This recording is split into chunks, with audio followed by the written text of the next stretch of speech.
Hi, Cliff Goldstein, and I want to welcome you to the program Contending for the Faith.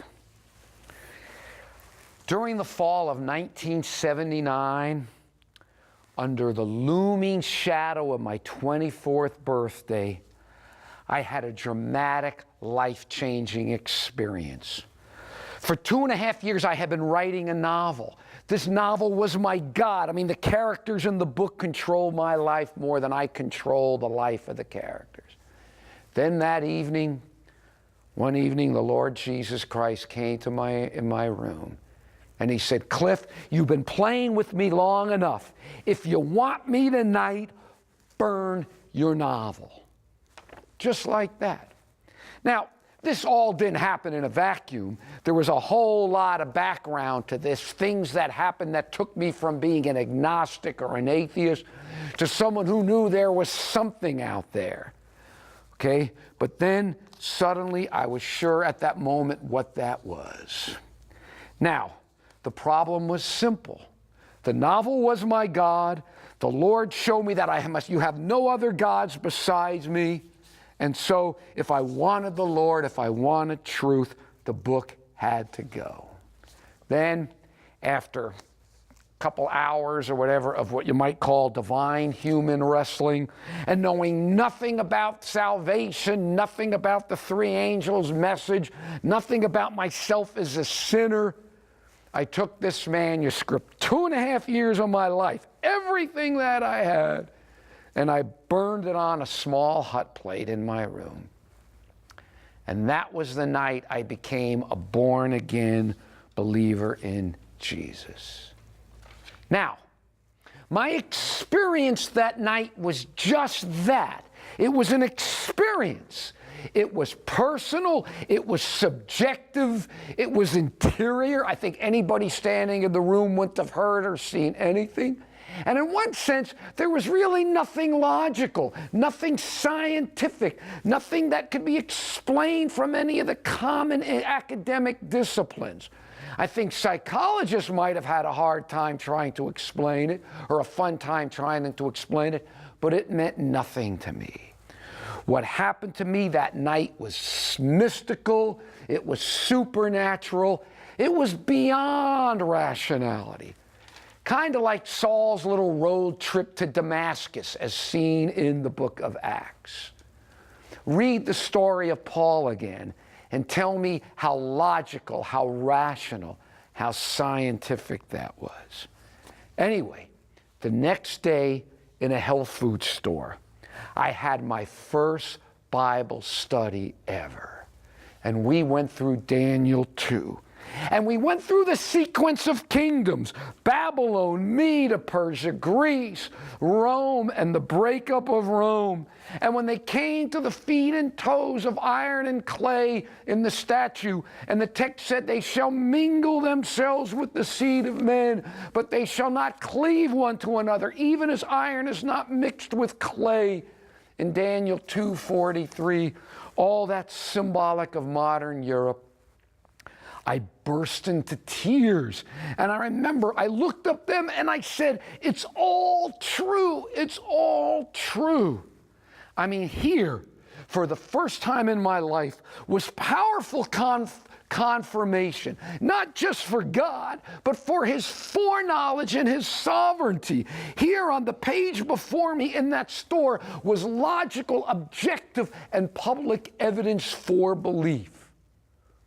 With Daniel 2, my experience of the night before was now underpinned on a platform that remains as solid, as faith-affirming, and as rational now as it was for me over 34 years ago in that room and in that health food store. And that's what I want to talk about today. Because, you know, experiences fade. Experiences fade. And you can forget. And you go on and on and on. And some days I don't have good spiritual experiences. Some days I feel empty inside. I still feel spiritually empty. But no matter how I feel, No matter what bad experiences I might be having, Daniel 2 is always there, never changing, and it remains solid and logical, rational reasons for faith and for belief that can come in quite handy when you might not necessarily feel so full of faith, feel so strong in your belief. But no matter how I feel, I've always got Daniel 2. And that's what I want to look at. You know, for starters, there's no question that the narrative story itself of Daniel 2 isn't exactly brimming with rationality. I mean, come on. A king has a dream that he can't remember, and so he demands the wise men to tell him the dream, and they can't tell him the dream, so he's going to tear their houses down and rip their limbs off. Well, when they can't do it, they're looking in sheep livers and all that isn't going to cut it for him. So he orders everyone killed. Then Daniel goes back and tells his friends, and Daniel prays, and God gives him the answer to the dream. They interpret it, and it saves the day. Hardly the logic of geometry, to be sure.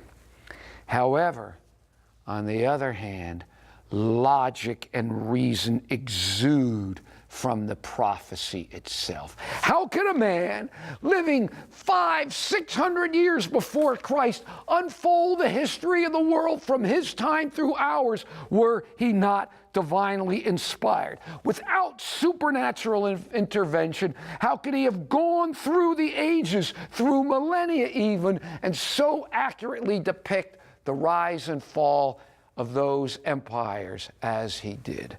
Daniel, almost 600 years before Christ, lays out the history of the world that comes after him. Babylon, Media, Persia, Greece, Rome, the breakup of Rome into the divided nations of modern Europe today. Again, the man was writing 500-600 years before Christ. We're not talking about some ethereal phenomenon here, a few girls claiming to have been visited by the Virgin Mary, or someone given magic goggles that enabled him to interpret sacred books, supposedly sacred books. We're talking about reality as firm, as public, and unchanging as world history. What firmer, broader, and more immutable foundation than the history of the world could God have used to give us to build an edifice of faith? I mean, the whole world can blow up tomorrow, but there'll have always been a Media, Persia, a Babylon, a Media, Persia, a Greece, Rome. It's a foundation rooted in the past, and even God can't change the past. That's what God has given us to help ground our faith, and it is powerful. It's so powerful, in fact, that people want to try to get around it. The logic and reasonableness of Daniel 2 has been so strong for so long that people try to undermine it. I mean, if you don't believe in God, if you don't believe in the supernatural, if you don't believe in God of the Bible, then you're going to have to come up with something to explain this prophecy, because it presents on the face of it powerful and logical evidence for the God of the Bible. I once read something where someone tried to say, well, how did Moses get the 10 Commandments? They said he was on drugs. That's how he got the 10 Commandments. Okay, they had to explain the story somehow. So some folks have tried to find a way to explain away Daniel 2. Now, the most entrenched attempt remains the so-called Maccabean hypothesis, which claims that the book wasn't written when it says it was, but was written centuries later, after the events themselves. This idea was first promulgated by a philosopher, Porphyry, who lived about 234 to 305 AD, who argued that Daniel had been written in the 2nd century by the Jews under the Seleucid Greeks. Today, this view infects most of Christendom, including a majority of commentaries. The book of Daniel, millions believe, was written about 164 to 167 to 164 BC during the Maccabean revolt against Antiochus Epiphanes, which Jews celebrate that today as Hanukkah, the Feast of Lights. Growing up in a Jewish home, we weren't very religious, but I remember we did celebrate Hanukkah. I liked it because we used to get this Hanukkah gilt. It was chocolate candy that made up like coins and so on. The point in all this is that they said that Daniel was written vaticacina ex eventu, a Latin phrase for written after the happening took place. In short, what they're saying is though Daniel dates himself to the 7th, 6th century BC, that's not true. It was really written hundreds of years later. Okay. Now, the Maccabean hypothesis has always been flawed for a lot of reasons, even though people still adhere to it. Words that weren't supposed to be used around the time of Daniel were said to be there. They said Daniel used words that weren't supposed to be there in his time. Well, that has proven to be wrong. They have discovered other things from that time where those words were used. Supposedly he made mistakes in the name of a king. That's wrong. Turned out he was right after all. Inclusion in the Dead Sea Scrolls. How could Daniel have been in the Dead Sea Scrolls when considered the dates that the Dead Sea Scrolls were found?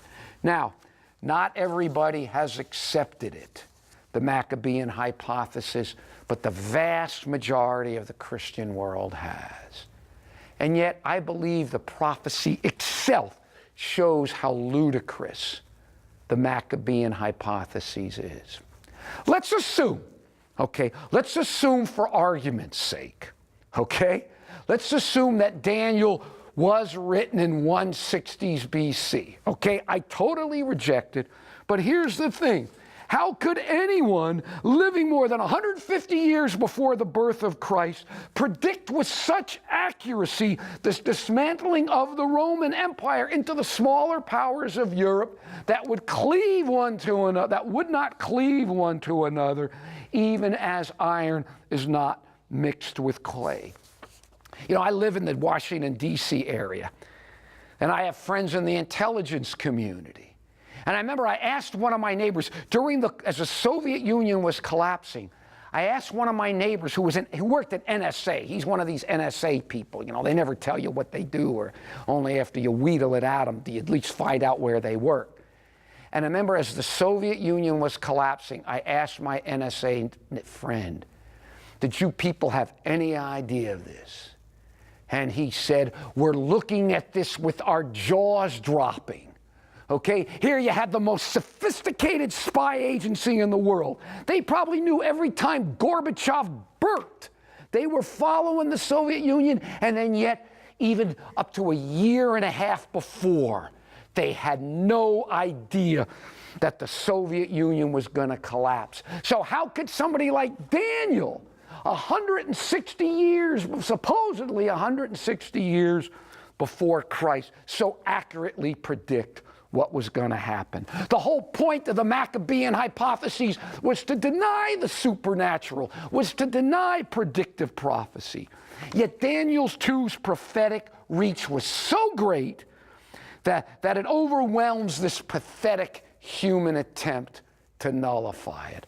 The hypothesis fails to denude the book of Daniel of the one thing the hypothesis tried to denude it of, and that was the supernatural element of Daniel itself.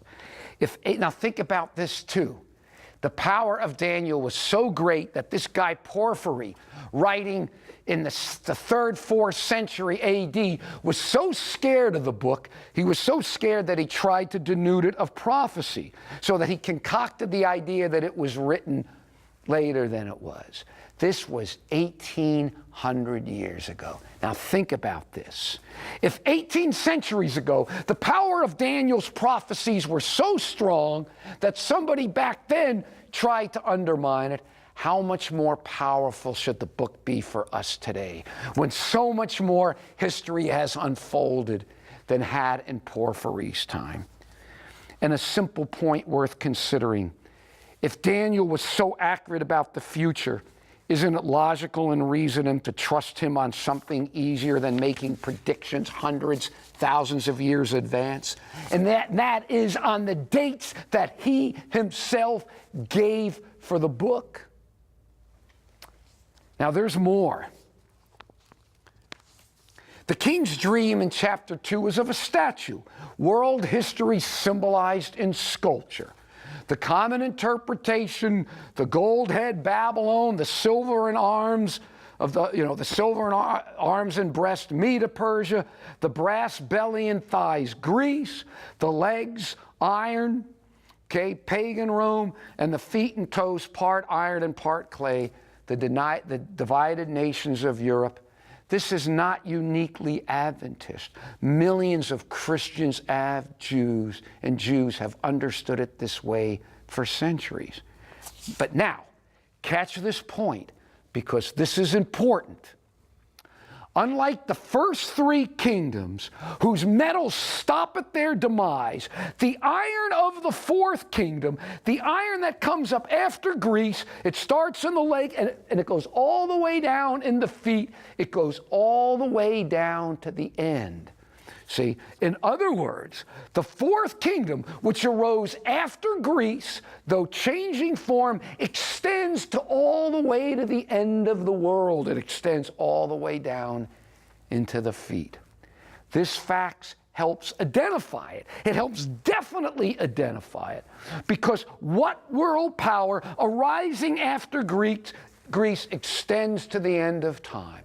There's one and only one. It's Rome, pagan and papal. What other power arises after ancient Greece, which extends in the centuries before Christ, started then and extends to the end? Daniel 2 in this outline forms a basic outline for the rest of the prophetic chapters in the book. This is especially clear in Daniel 7 and Daniel 8, which all have the same sequence: Babylon, Medo Persia, Greece, Rome, only they give more details. And the point is, if you lined up Daniel 2, Daniel 7, and Daniel 8, you would have Babylon. You wouldn't have Babylon in Daniel 8 because it's fading by then. But you got Babylon. You got Medo Persia. You got Greece. And then you got Rome all the way through. In Daniel 7, the four beasts parallel the four metals in Daniel 2. And then in Daniel 7, the fourth kingdom, the one that arises after Greece, though changing form, continues to the end of the world. It's the same four powers, just given in more detail as in Daniel 2. The iron, the fourth beast, the last earthly power, arises after Greece and goes down to the end of the world. Again, what could that be but Rome? Daniel 7, after Greece, you got a power coming up after Greece, that beast power. The emphasis then becomes on the little horn, which is then destroyed at the end of time, but it's still the same power after Greece, extending to the end. In Daniel 8, the same thing, the sequence.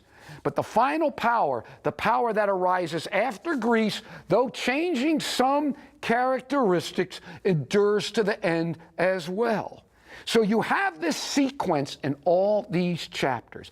Babylon, though it's not mentioned in Daniel 8, but then you've got Babylon, you've got Medo Persia, you've got Greece, and you've got Rome. Now, here's the point. Here is the point, In all three chapters, don't miss this, the power that arises after Greece's fall in the century before Christ remains until the end. Daniel 2, Daniel 7, and Daniel 8. This one power arises after Greece and goes all the way through to the end of time, though at one point it changes form. again, what the only power that could be, it's solely, totally, only Rome. You know, many people shy away from this because it's not considered a politically correct interpretation. Or some people, they get caught up in current events. I can remember 30-some years ago reading some people in a magazine, and they were dissing, oh, no, we're wrong, the Adventists interpret it. Everybody knows, if you look at it, the only possible power that could be, that end-time power it could be, the only possible thing it could be was the Soviet Union. Well, they got it wrong. And now people are saying it's Islam. I'm sorry, Islam didn't come up right after Greece and go all the way down. It doesn't fit. This power, the only possible thing it could be, coming up after the fall of Greece, going through to the end. It's solely, totally, and only Rome. We're on solid ground with this, solid as the history of the world itself. But anyway, I don't want to just focus on the past now, only on decayed and dead kingdoms, because the hope the chapter presents is a future hope. From us, for our perspective today, how Daniel handled what came before our time should make us trust him for what comes after. I mean, Daniel was right on all those other chapters, okay? All the other kingdoms that came. Why don't we trust him? Why shouldn't we trust him on the one kingdom that hasn't come yet? Okay? Can you see the point? Daniel says eventually all these earthly kingdoms. You know, Daniel predicted all these kingdoms would come and go. You know, I remember when I grew up Miami Beach. And when you turn 18, there's a rite of passage. You go to the racetrack, the dog track. Well, I was only 17, but I looked older, so I went to the dog track. And I walked in to the dog track. I'm going to gamble, going to make it rich. And I walk into the dog track, and something catches my attention. And I'm looking. And I said, there's something here. There's something speaking to me here, but I'm not sure what it is. Then it hit me. There were 12 ticket windows. 12 ticket windows. 10 of the windows took your money. 2 of the windows handed out winnings. And right there in my precious 17-year-old innocent mind, I suddenly saw, not only was this a losing proposition, but I knew exactly what the odds were. The odds were 5-1 I was going to lose. Now, I just so happened today that put $5 on a dog and make $35, so I happened to win that day. But I realized in the end what a losing proposition this was. But now look at Daniel. Daniel was right. Medo-Persia came and went as predicted. Babylon came and went as predicted. 1 for 1. Medo-Persia came and went as predicted. 2 for 2. Greece came and went as predicted. 3 for 3. Pagan Rome came and went as predicted. The breakup of the nations of modern Europe as predicted. From our historical standpoint, the only kingdom that hasn't come yet is the final kingdom. But we're here. We could look back. We could see Babylon. We could see Medo-Persia. We could see Greece. We could see Rome and the breakup of Rome. He was right on all these others. You would have to be a fool. The numbers alone, the math alone, the statistics alone show us that we could trust Daniel on the fifth and final kingdom, the one kingdom that hasn't yet come. But you know, we have even a better reason for believing in this final kingdom, which Jesus establishes when he comes. And the best reason I have for believing in the second coming of Jesus is the first coming. Think about it. Without the second coming, I hate to say it, but Jesus wasted his time at the first coming. What good does the first coming do for me? Does the first coming do for me without the second coming for me? Without the second coming, he wasted his time. Jesus should have stayed in heaven and never bothered to come to begin with, because we're going to be stuck here. But you say Christ left us a good example on how to live. Well, that's fine, and I appreciate that. But Martin Luther King, Gandhi left us a good example. Captain Kangaroo left us a good example. But I don't know about you. My situation is too desperate. I need more than a good example. I need a Savior. I need a righteousness credited to me that I don't have. I need a substitute. I need a Redeemer. I need someone paying a price that I myself can't pay. More than anything else, I need someone who can take this corpse, this body of mine, which is one day going to be in the ground. In other words, I need more than someone who could tell me to turn the cheek, go the extra mile. I need someone who's going to raise this corpse from the dirt, who can clothe our mortality with immortality, who can change this corruption to this incorruption. Gandhi, Mother Teresa, Captain Kangaroo can't do that for me. Only Jesus can. So as sure as I am about Christ and what Christ did for me at the first coming, that's as sure as I can be that he will return and that fifth and final kingdom will be established. Yeah, I still remember my first Bible study at Daniel 2, 34 years ago. It was so far in the past in one sense, but what is 34 years but just a faint little breath amid the harsh winds of history as depicted by the metals of that prophecy? And what of those empires of gold and silver and bronze and clay? What are they compared to God's fifth and final kingdom? A kingdom which shall never be destroyed, and the kingdom shall not be left to other people, but it shall break in pieces and consume all these kingdoms, and it shall stand forever. Woo! That's the promise. The promise of a kingdom and a city which has foundations, whose builder and maker is God. And I leave you with this. I leave you with this because it's so, in one sense, it's so simple. It's so logical. It's so reasonable. Because Daniel was so right about the first four kingdoms. How rational and reasonable then to trust him on the fifth, the one that lasts forever, the one guaranteed us through the blood of Jesus.